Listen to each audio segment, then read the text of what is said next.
Hello and welcome to happy cinema. ఈరోజు కాజల్ నటించిన మా మూవీ యొక్క రివ్యూ అయితే చూద్దాం. బెంగాల్ అనే ఊర్లో చంద్రపూర్ అనే ఒక టౌన్ లో ఈ కథ అయితే జరుగుతూ ఉంటుంది. ఈ ఊర్లో ఒక సైతాన్ ఉంటుంది. ఆ సైతాన్ ప్రతి ఒక్క అమ్మాయిని కిడ్నాప్ చేసుకుని తీసుకుని వెళ్తూ ఉంటుంది. ఇలాంటి పరిస్థితిలోనే కాజల్ కూతురు కూడా ఇరుక్కుపోతుంది. ఇలా ఆ అమ్మాయిని కిడ్నాప్ చేసి ఏం చేస్తుంది, ఎందుకు అమ్మాయిల్ని మాత్రమే కిడ్నాప్ చేస్తుంది అనేది మిగతా సినిమాలో చూస్తాం. ఈ సినిమా వచ్చేసి mythological fiction horror movie.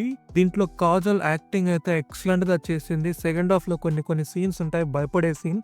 Natural గానే ఒక తల్లి తన కూతుర్ని కోల్పోతే ఎలా ఉంటుందో అలాగే చేసింది. ఈ సినిమాలో దేవుడు, దయ్యం సంబంధించిన విషయాలు అయితే మెటఫరికల్ గా చూసారు. ఈ యొక్క ఇంపాక్ట్ మనుషుల మీద ఎలా వర్తిస్తుందో కూడా కొన్ని సందర్భాల్లో చూపించారు. ఈ సినిమాలో వాడిన విఎఫ్ఎక్స్ అండ్ సిజి అయితే చాలా బాగుంది. కొన్ని సందర్భాల్లో అయితే కొన్ని సీన్ గ్రాఫిక్స్ రియల్ అని కూడా మనకు అర్థం కాని పరిస్థితుల్లో విఎఫ్ఎక్స్ అయితే ఈ సినిమాలో వాడారు. చూడడానికి చాలా రియలిస్టిక్ గాను ఉంది. మనం ట్రైలర్ లోనే చూసాం, ఒక వ్యక్తి నిప్పాటికి చనిపోయేది. ఆ సీన్ అయితే చాలా స్కేరీగా ఉంది. అయితే కొన్ని సందర్భాల్లో విఎఫ్ఎక్స్ ఓకేగా ఉంది. ఈ సినిమా అయితే సీట్ హెడ్ థ్రిల్లర్. ఇది నార్మల్ ఒక టైం పాస్ మూవీ అయితే ఖచ్చితంగా కాదు. ఈ సినిమా దాదాపు 2 hours 15 minutes అయితే రన్ టైం ఉంది. ఈ సినిమా అయితే ఫస్ట్ సీన్ నుంచి లాస్ట్ సీన్ వరకు మనం ఎంగేజ్ చేస్తూనే ఉంటుంది.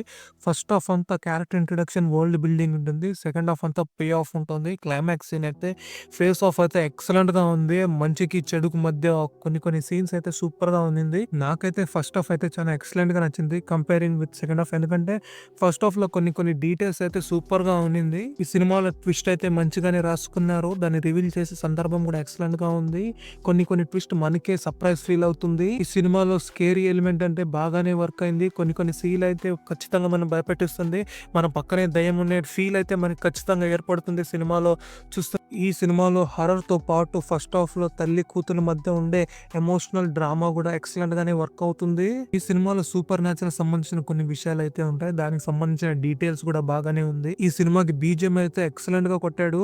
ఎందుకంటే ప్రతి ఒక్క స్కేరీ సీన్ లో ఆ ఒక భయాన్ని మనమైతే ఆ మ్యూజిక్ ద్వారా ఫీల్ ఖచ్చితంగా అవుతాం. కొన్ని సందర్భాల్లో సైలెంట్ గా వదిలి కూడా మనకి భయాన్ని ఏర్పరిచాడు మ్యూజిక్ డైరెక్టర్. ఈ సినిమాలో ఎక్కువ పాటలు ఏమీ లేదు. ఒకే ఒక సాంగ్ ఉంటుంది సెకండ్ హాఫ్ లో, కాళీ మాతకు సంబంధించింది. ఈ సాంగ్ వచ్చేసి ప్రీ క్లైమాక్స్ కి ఒక బిగినింగ్ లాంటిది. ఆ ఒక సీన్ కి ఎలివేషన్ ఇచ్చేలా ఉంటుంది ఈ సాంగ్ అయితే. ఈ సినిమా క్లైమాక్స్ కూడా ఎక్సలెంట్ గానే తీశారు. ఎందుకంటే చెట్టుకి మంచికి కావాల్సిన ఫేస్ ఆఫ్ అయితే బాగానే పిక్చరైజ్ చేశారు. క్లైమాక్స్ లో అయితే థ్రిల్ ఫీల్ అవుతాం మనము. ఎలివేషన్స్ ఉంటాయి, గూస్ బంప్స్ కూడా ఖచ్చితంగా మనకైతే వస్తాయి. ఈ సినిమాలో కాజల్ కూతురు యాక్టింగ్ అయితే ఎక్సలెంట్ గా చేశారు. మిగతా సపోర్టింగ్ క్యారెక్టర్స్ అంతా వాళ్ళ క్యారెక్టర్ సరిపడా యాక్ట్ అయితే చేశారు. ఈ సినిమాలో ఎటువంటి అడల్ట్ కంటెంట్ అయితే లేదు. నాకైతే ఈ సినిమాలో ఏ నెగిటివ్ లేదు. నెగిటివ్ అని మాట్లాడితే ఒకే ఒక విషయం ఉంది. ఈ సినిమా దాదాపు బంగాల్లోనే జరుగుతుంది. అక్కడ క్యారెక్టర్స్ అంతా బెంగాలీలోనే మాట్లాడతారు. ఎందుకంటే మనకు అర్థం కాదు. అందుకని అట్లీస్ట్ సబ్ టైటిల్స్ హిందీలో కానీ ఇంగ్లీష్ లోనైనా వేసి ఉండాలి. సబ్ టైటిల్స్ లేదు కాబట్టి నాకు ఇది ఒక నెగిటివ్ గా కనబడిస్తుంది. నేనైతే ఖచ్చితంగా చెప్తా, మీరు ఒక హర్రర్ ఫిల్మ్ చూడాలంటే ఖచ్చితంగా ఈ మా సినిమాని అయితే ట్రై చేయండి. మీరు ఖచ్చితంగా హర్రర్ అండ్ థ్రిల్లింగ్ ఎఫెక్ట్ అయితే ఖచ్చితంగా ఫీల్ అవుతారు. ఖచ్చితంగా ఎండ్ క్రెడిట్ సీన్ అయితే మిస్ కావద్దండి. ఒక సూపర్ ట్విస్ట్ అయితే మీకు ఉంటుంది. నా కంటెంట్ మీకు నచ్చితే లైక్ చేయండి, షేర్ చేయండి, సబ్స్క్రైబ్ చేసుకోండి.